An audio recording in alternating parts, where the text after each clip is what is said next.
Welcome to the deep dive. So today we're really going deep. We're diving headfirst into the world of Goldman Sachs. Yeah, Goldman Sachs. It's a name, everyone's heard of it. High finance, Wall Street, the whole deal. But we're going beyond the kind of surface level stuff today, really trying to understand what makes this titan of Wall Street tick.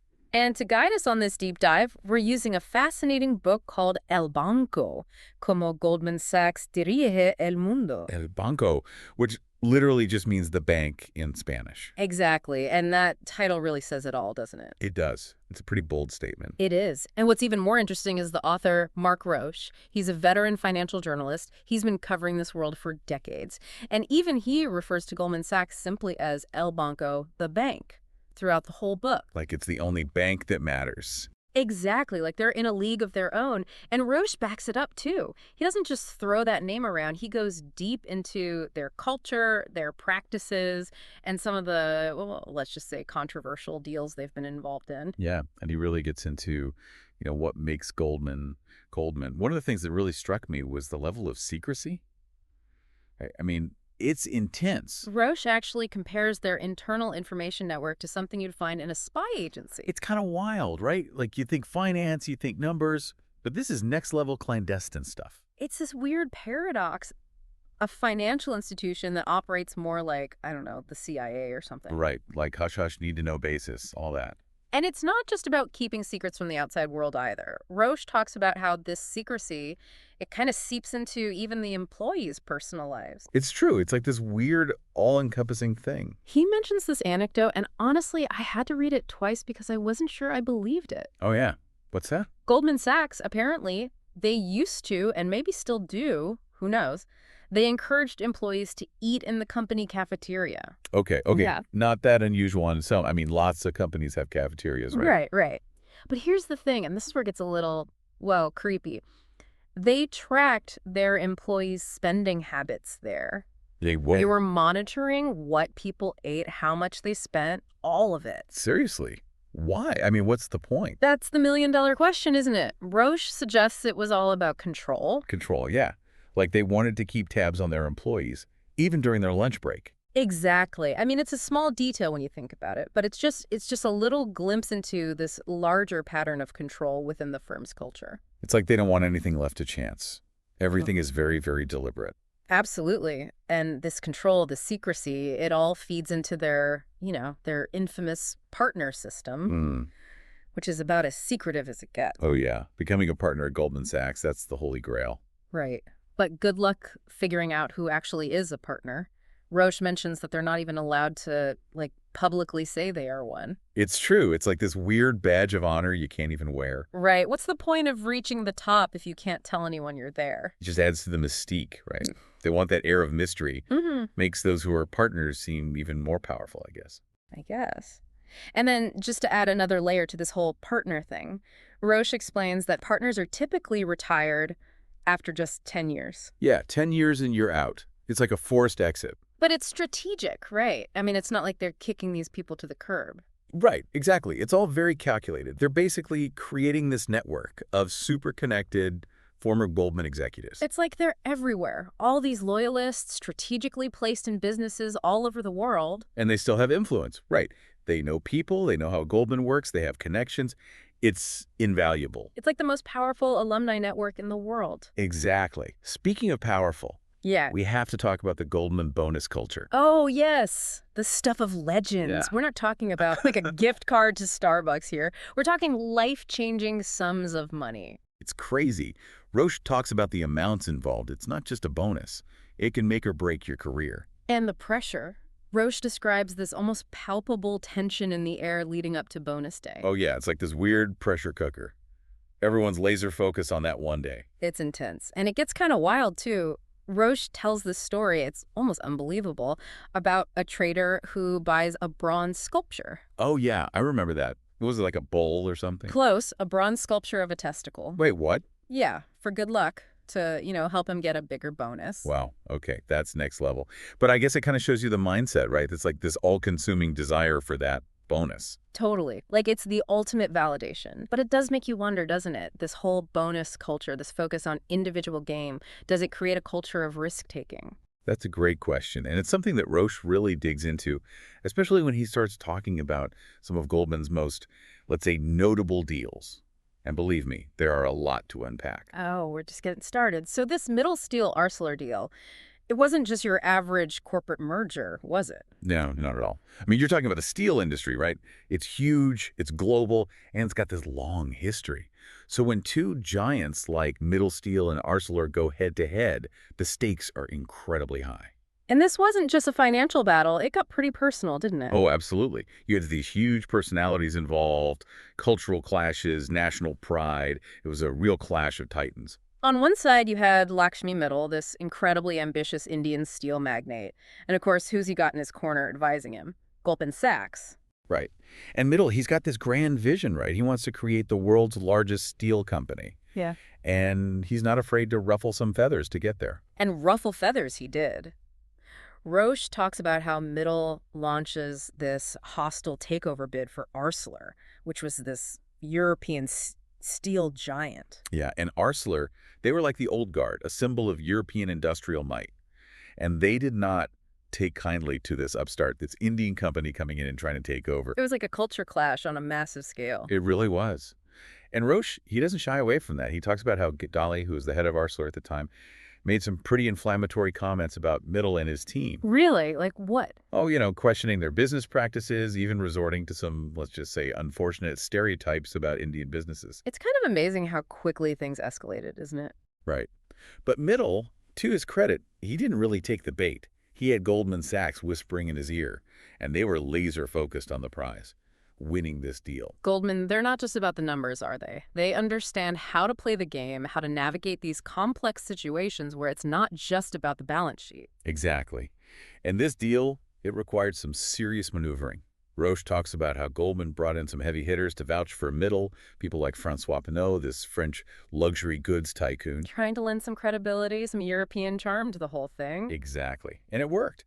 They managed to sway enough opinion to get enough people on their side, and ultimately Middle succeeded in his hostile takeover.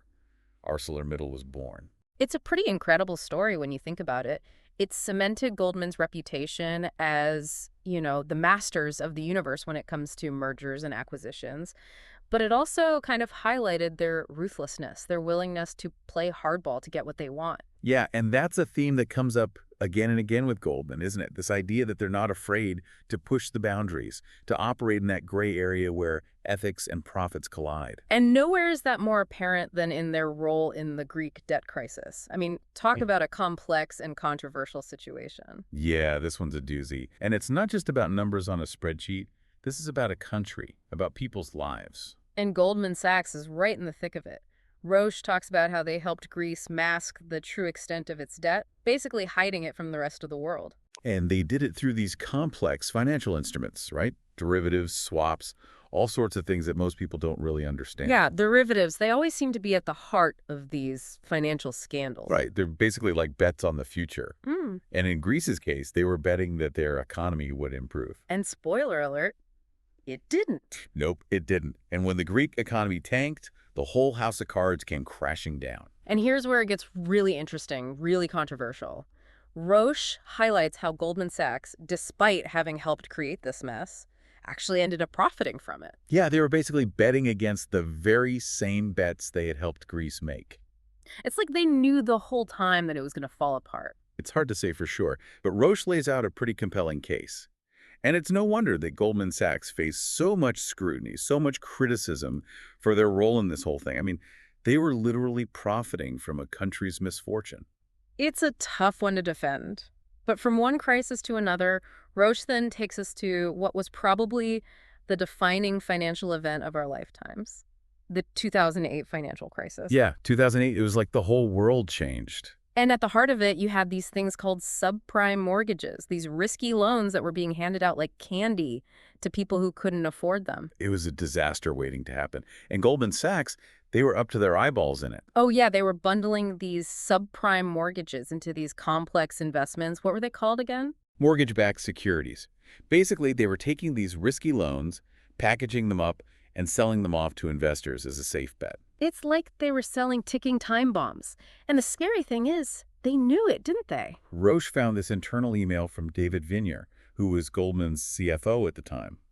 And in it, he's talking about how there are going to be good opportunities that arise from the greater difficulties in the subprime market. So they knew the music was about to stop, but they kept on dancing. It's more complicated than that. I mean, they were hedging their bets, trying to protect themselves. But it's hard not to see it as opportunistic. Totally. And in the end, Goldman Sachs came out of the 2008 crisis in a much stronger position than many of their competitors. Some of whom didn't survive at all, Yeah. like Bear Stearns. Right. Bear Stearns, another one of those Wall Street giants.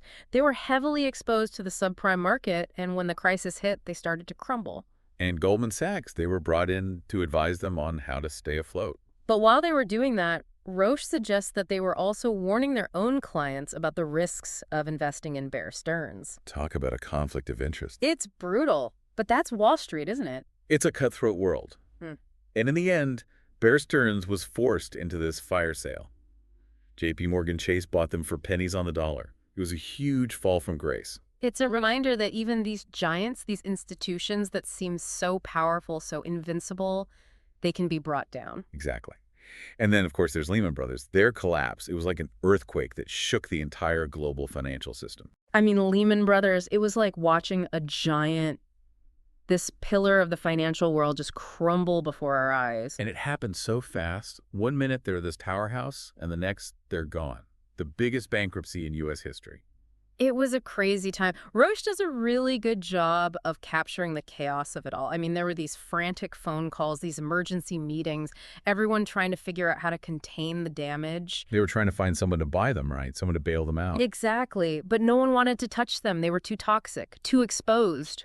It's interesting, though, because there are all these conflicting accounts about what really happened in those final days. Roche talks about how some people believe that Goldman Sachs actually benefited from Lehman's collapse. Oh, really? Like they were somehow pulling the strings behind the scenes. It's not necessarily that they were directly responsible, but more like they were in a position to capitalize on the situation. They knew what was going on. They had a sense of which way the wind was blowing. And they used that to their advantage. Possibly. Roche doesn't come right out and say it, but he definitely raises some eyebrows. I bet.